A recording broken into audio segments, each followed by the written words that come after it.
Grace and peace, dear brothers and sisters. Welcome to this Sunday's reflection on the third Sunday of Easter.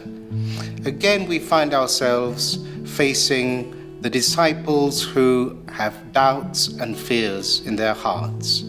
Last Sunday, we heard the passage from John's Gospel where St. Thomas was doubting the story of the disciples that Jesus had appeared to them after rising from the dead.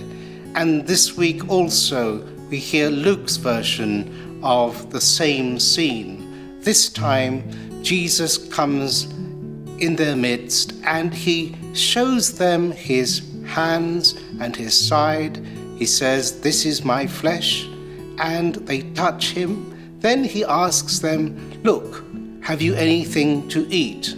And they pass him a grilled fish, and he eats in front of them to prove that he is not a ghost, and they are not seeing a ghost. Why does Jesus do this? Because he wants to calm their agitated hearts, their stirring hearts, their doubtful hearts. And what happens?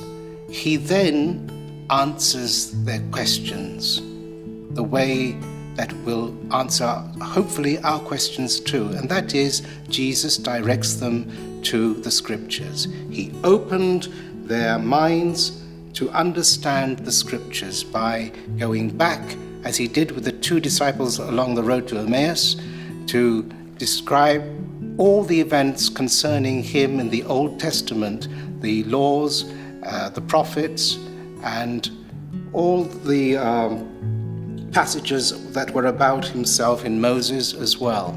So Jesus opens their hearts and their minds and calms them with the truth of the scriptures.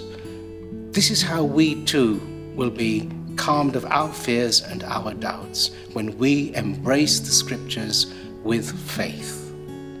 Grace and peace to you all.